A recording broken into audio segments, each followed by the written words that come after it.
Gachibowli ఎఫ్పిపెట్ర service centre మనకి ఇదైతే ఒక ప్రింటర్ అయితే కోకాపేట నుంచి ఇది వచ్చింది మనకి 419 వచ్చింది మనకి.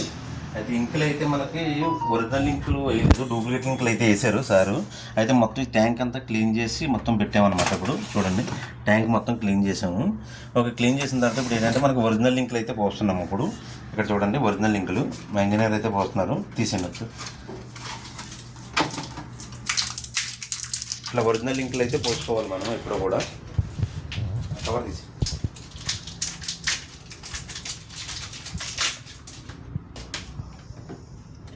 అంతే. ఇది ఇలా బ్లాక్ చూడండి ఒకసారి మనకి ఇట్లా ఫిల్ అవుతుంది అనమాట. ఇక్కడ చూడండి ఒకసారి మన మార్జిన్ వచ్చింది కదా ఇట్లా. ఇది ఒక సియాన్ కూడా చేస్తున్నారు. ఇలా మొత్తం అన్ని కలర్స్ మనకి ఫిలప్ అయితే చేస్తున్నారు. ఆ తర్వాత కూడా పంపింగ్ కూడా మొత్తం అంతా నీట్గా చేసాం మనం. ఓపెన్ చేసి మొత్తం అంతా ఇవన్నీ రిఫ్లెక్ట్ చేసాము.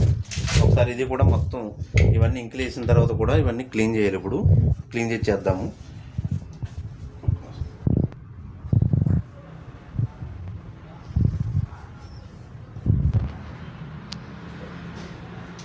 ఓకే, మనకైతే ఇప్పుడు ప్రింటర్స్ సేల్స్ అండ్ సర్వీస్ కూడా మన దగ్గర ఉన్నాయండి అవైలబిలిటీ.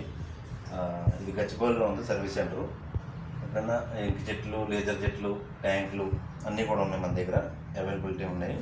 ఒకసారి మీరైతే ఏమైనా కావాలంటే స్టోర్కి అయితే విజిట్ చేయొచ్చు. ఒకసారి ఇవన్నీ కూడా వేసేసిన తర్వాత కూడా మనం ఒకసారి చెక్ చేద్దాం మళ్ళీ ఒకసారి. ఓకే అండి, ప్రింటర్ అయితే మొత్తం ఇంకైతే ఫుల్ చేశారు. మొత్తం ఫుల్ చేశారు మొత్తం ట్యాంక్ అంతానే. కాంపౌండ్ అయితే రీప్లేస్ చేశారు. ఒకసారి మనం అయితే కలర్ ప్రింట్ అయితే కొట్టి చూద్దాం ఇప్పుడు ఎలా వస్తుందని చెక్ చేద్దాం. మనకి ఏంటంటే అంతకుముందు అయితే మనకి ఎల్లో రాలేదు, ఎల్లో వచ్చింది కానీ సియాన్ అక్కడ రాలేదు. చూడండి ఒకసారి బ్లాక్ కూడా లైన్స్ వచ్చేసినాయి మనకి. ఇప్పుడైతే మనం తీసిందైతే ఇప్పుడు తీసింది ఇదనమాట. చూడండి ఇప్పుడు మొత్తం అన్ని కలర్స్ వచ్చినాయి, బ్లాక్ కూడా నీట్గా వచ్చింది. ఓకే, ఈ లైన్స్ కూడా లేవు. బ్లాక్లో చూడండి మనకి ఇక్కడ లైన్స్ ఉన్నాయి. ఓకే, ఇక్కడ చూడండి లైన్స్ లేవు. ఇక్కడ సియాన్ రాలేదు, సియాన్ కూడా వచ్చింది. అన్ని కలర్స్ మంచిగా వచ్చింది. ఇప్పుడైతే చూడండి విజిటింగ్ కార్డ్ అయితే పెట్టాను. ఓకే, ఇప్పుడైతే మంచిగా వచ్చింది. అయితే ప్రింటర్ అయితే ఇప్పుడు డెలివరీకి అయితే వెళ్తుంది. అప్పుడు ఒక హాఫ్ అన్ అవర్ టు 1 అవర్లో అయితే కోకాపేట అయితే రీచ్ అవుతుంది. ఒకవేళ ఇంకేస్ కస్టమర్తో కూడా మాట్లాడుకుందాము. ఒకవేళ ఓకే అంటే ఆయన ఓకే అంటే మనం వీడియో అప్లోడ్ చేస్తాను, లేదంటే ఇక్కడ క్లోజ్ చేయండి. ఓకేనా? ఓకే.